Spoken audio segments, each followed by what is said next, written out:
जहांकर लेखन भावना झरी पड़ी अनेक सारा कहानी अनेक हिट कहानी जी यात्रा मंच आपण को मनोरंजन खोराक बांटी एई माटीर पुओ एई माटीर संतान निकटस्थ करंजी ग्रामर से प्रतिभा जहांकर से नाटक अतीतर हिट नाटक घुंगुर कांदुची कुलांगा कहल बहुल किए तो बर मु से भद्रकिया टोका सर्वपरे एई वर्षर हिट नाटक आजिर मंचस्थ नाटक मितलो तत्ते मिक्स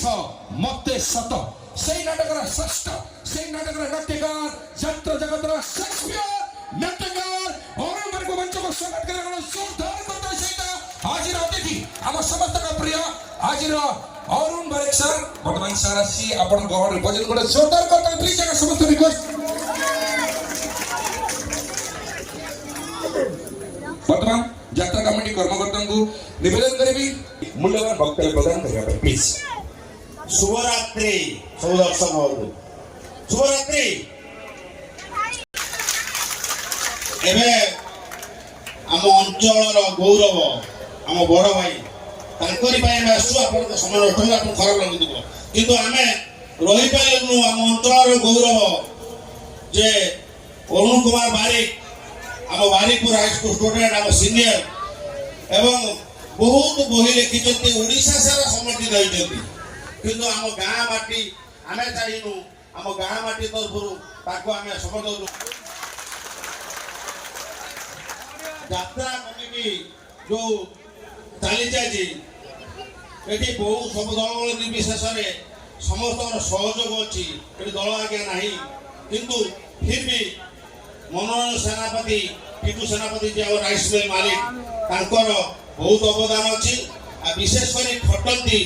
सब दायित्व मुख्य था समस्त गाड़ी जाती रागती सी विजय कुमार बारी बाबू बारिक आप जानते जे यात्रा करती सी यात्रा पागल ये धाम यात्रा हुए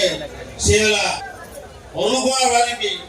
दीपद कहे कारण आम गर्व गौरव कारण जड़े भल राइटर ये ओडिशा ना करते अरुण आई कहे आमर जो संबर्धना से ग्रहण करूँ एवं से पदे कहतु आम अंचल आम धान छुटा माँ यज्ञ बराई यात्रा कमिटी धनगर छकर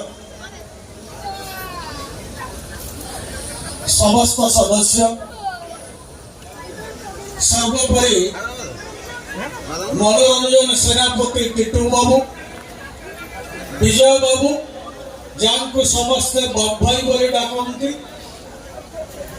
एवं अन्य समस्त साधारण शुभेच्छु कोणार्क गणनाट्यर परिवार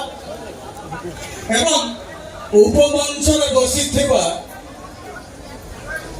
आपण माने समस्ते जो माने मो भरी गोटे मनीष को छोट मोट परिचय देइछन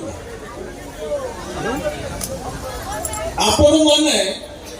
देखी नथिले आपण माने सुनी नथिले